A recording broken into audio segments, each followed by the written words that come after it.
Mesdames et messieurs, on aurait pu penser que les 6 millions de victimes juives du nazisme l'auraient à jamais disqualifié. Et pourtant, nous sommes aujourd'hui obligés d'en parler, de traiter de sujets intraitables, d'aborder l'inabordable, en se demandant pourquoi se préoccuper de l'antisémitisme, puisque c'est l'affaire des Juifs. Cette question insensée, posée par des insensibles et leur haine insatiable, qui n'ont pour seul but que de détruire, d'anéantir, de massacrer un peuple entier, et par la même occasion, leur reste d'humanité. Aujourd'hui, ce n'est pas simplement un débat comme on pourrait débattre, des politiques se débattent, mais c'est moi simplement qui me bats. Et je me battrai pour que leurs souvenirs ne s'oublient pas, pour qu'à chacune de mes pensées, ils me guident dans mes pas. Pas à pas, j'avance dans un champ de mine, dans les travers de la calomnie. Non, ne niez pas. C'est parce qu'ils sont juifs et rien d'autre que vous avez fait ça. Vous ne me ferez pas croire le contraire. Vous êtes antisémite. Après tout, pourquoi s'en occuper? Seuls les juifs sont concernés. Quand ils nous auront tous exterminés, vous croyez qu'ils resteront sagement les bras croisés devant leur salon à regarder la télévision? Aujourd'hui, 3 juifs sont morts. C'était les derniers. Bonne fin de journée. Non. Sachez-le, l'antisémitisme est comme une flamme qui grandit, enflamme l'appartement, puis l'immeuble. Et tout le monde fuit. Eh bien, je vous le demande. Quel abruti va rester à attendre de brûler? Eh bien, je vous le demande. Quel abruti va laisser faire un antisémite et attendre que ce soit son tour? On entend dans les médias des dialogues des plus gracieux qui soulèvent en réalité des débats des plus odieux et scandaleux. Les juifs s'inquiètent de la montée de l'antisémitisme. Comme si seuls les juifs devaient s'inquiéter. Mais c'est toute l'humanité qui en paierait les frais. Laisser les victimes seules à se défendre serait donner à l'éthique un coup des moins tendres. Laisser penser que seules les victimes peuvent s'indigner serait une effroyable exclusion de l'humanité.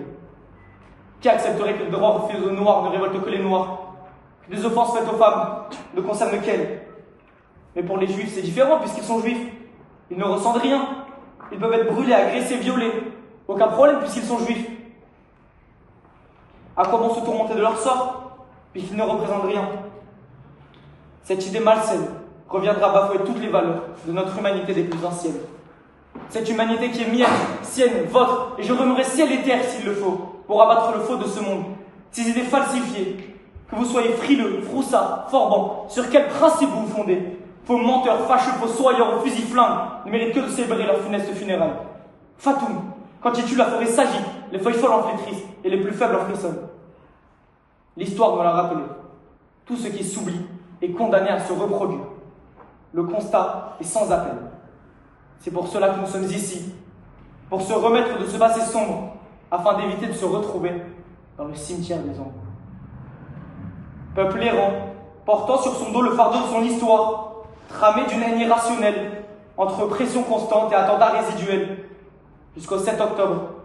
Certains se plaignent de ne pas avoir de réponse mesurée.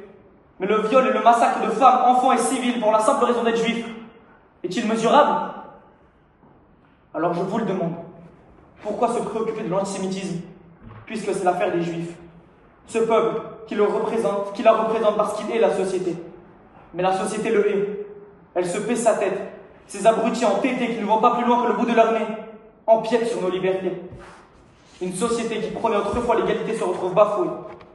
Le peu de personnes sensées sont désormais considérées comme aliénées, attendant désespérément le retour d'un soupçon de fraternité. Pas pour eux, pas pour moi, pas pour vous, non, mais simplement pour l'humanité. Un jour, un rescapé est venu me parler. Il m'a dit ces mots qui m'ont à jamais marqué. Si un jour vous croisez un antisémite, mettez-lui un bon coup de tête de ma part. Je suis présent aujourd'hui pour le faire. Pas un coup de tête avec violence, non, mais avec bienveillance, avec une frappe et une force d'idée, pour qu'à tout jamais, notre tragique passé ne puisse se répéter.